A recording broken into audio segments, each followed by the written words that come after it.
very special guest here to share his testimony as to how the Lord has worked through his life. Terry Allan is a veteran, and he is here to share his story with us this morning. Good morning, Terry.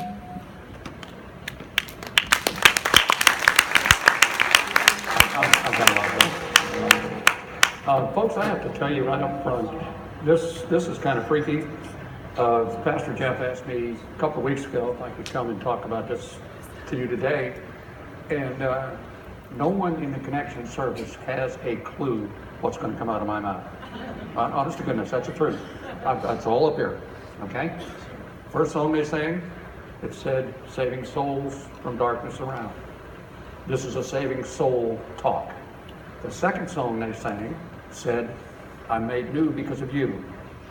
And I have to look at you in the eye and tell you that's the truth. Now, one of the problems that a guy like me has, in talking about the experiences and stuff that they've had, is that some of them are a little tough to talk about, you know. But then I went to the 8:30 service. My bad. In that service, if they did not say it once, they said it 50 times, the truth shall make you free. Okay? Right out of the big book, I understand.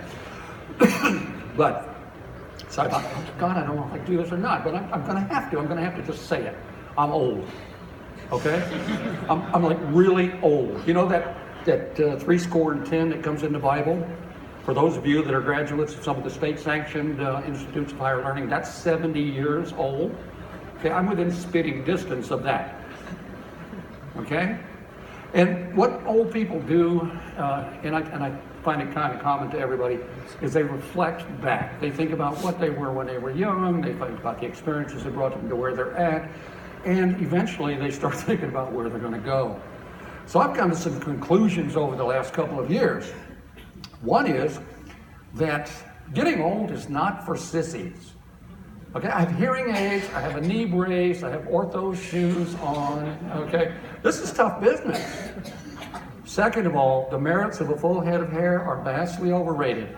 You have no idea how many combs and money in combs that I've saved over the last 10 years, okay? And last but not least, I've come to the conclusion that God must have loved veterans because he made so darn many of them.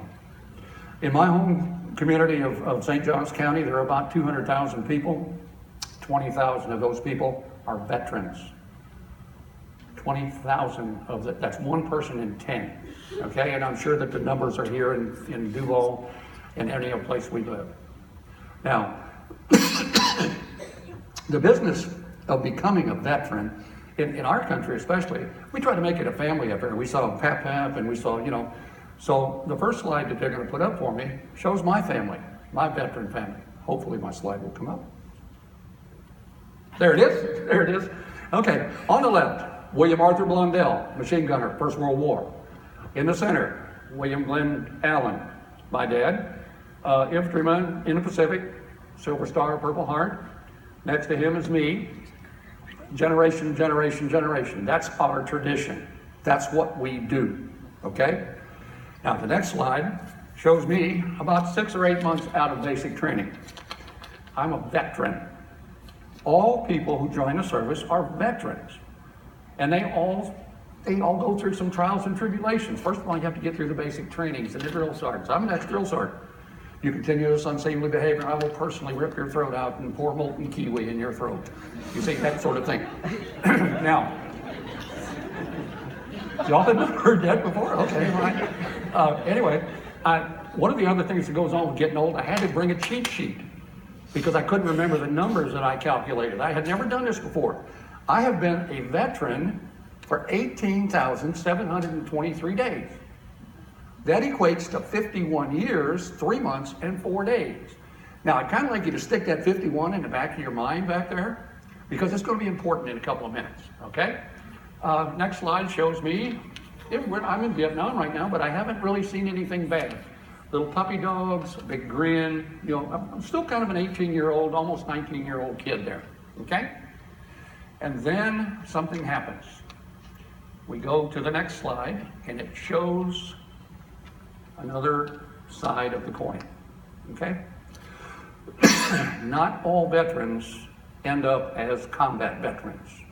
And in fact, the statistics are very clear that only about 1 in 10 persons will ever fit that description. Once a man sees war, the world always looks a little different, okay? Now, the problem with this is that if you look at the kids on the side of you, how many 18, 19, 20-year-old men or women do I have in here? Oh, probably a dozen or so.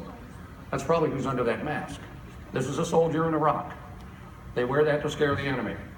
Their mission in life is to provide the enemy with the maximum opportunity to give their life for their country, okay? And it changes them. It changes them in ways that are very difficult to explain sometimes. The next slide shows me as a combat veteran. 18,480 days. That's about 50 years, 7 months, and 4 days. So I was a veteran for about a year, and then I turned into a combat veteran the first time someone unloaded on me with an AK-47. Okay? And it does things to you, all right? So, some of the things that it does is it makes you wonder why you were alive and your buddies were dead. It makes you wonder sometimes, did you really have to do that, or could you have got it done some other way? And in most cases, those are terminal sorts of things where people die. And you wonder, how do other people do the things that we see when we're combat veterans, okay? And the problem with that is that, you know, it kind of goes back in the back of your mind. Now, I have to tell you this. This country doesn't do very well by its veterans in some respects. And one of those is that a lot of times, and particularly in my generation, a guy would be in the war in Vietnam and come out to a replacement center, and 2 days later be home in the United States of America in civilian clothes among civilians. Okay? That's scary business for a veteran. It truly is. You don't know how to talk, for one thing, because your language is somewhat skewed. Somebody said something about politically correct. Oh my. When my mother heard some of the things that came out of my mouth, she got to borrow soap again. Okay? And that's a little tough to do to a combat veteran, mouth and wash your mouth out. Moms can get away with it. Okay? But the fact is that a lot of the veterans didn't do what I did. The next slide shows what I did. I stayed in the Army. I taught other people how to become veterans. That's me as a drill sergeant. You can see the kind, gentle soul that I was there.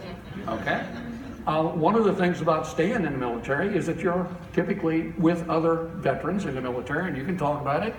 And as a matter of fact, we talked about it a lot. We used to go to the club a lot. We used to drink a lot of beer and talk about, oh my goodness, you remember when, sorts of things. But, you know, the war is not always on, so everybody has to find some way to adjust. So what I did, I raised a family. If it had come on, yeah, I raised a family. 2 young girls there, sent them to college. They're very successful professional women now, have good marriages, children. I'm very, very proud of that. They haven't spoken to me in about 15 years because they don't like me very much, the way I was, okay? A little later on, I went to university. I had a degree. I've been teaching for Columbia College right here in Jacksonville, Florida, and other places for the last 34 years. People would sometimes ask me in my classes, oh my God, why do you sound so bitter over some of these issues? Because they're still in there, they're laying in there, okay? I had hobbies. I used to jump out of airplanes for fun and profit. Yeah, jump out of airplanes. And my fellow jumpers would accuse me of having a death wish because I would always open just a little bit lower than everybody else. I'd ride it down to the very last second just to make sure I could get that rush. You know, this business of being a veteran is kind of, you get used to being in a rush sort of thing. Now, has anybody noticed a phenomenon about any of those pictures that's common to all of them so far? Anybody see a grin, a smile, anywhere in those pictures? No, not even when I was with my kids. That's how I live life. I made it through day to day, just like every other veteran does, one day at a time, okay? Now, there was a way to make me smile, and it shows up in the next one. How about that one? Do you like that smile?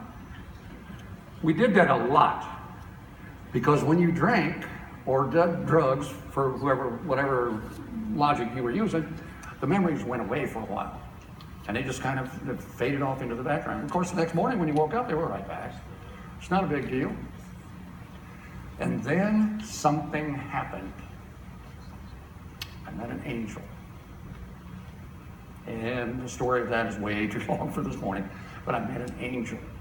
And in keeping with Jesus' command to spread the gospel, somewhere in the first 500 or 600 words she said to me, she said, I don't know what you do on Sunday, but I go to church.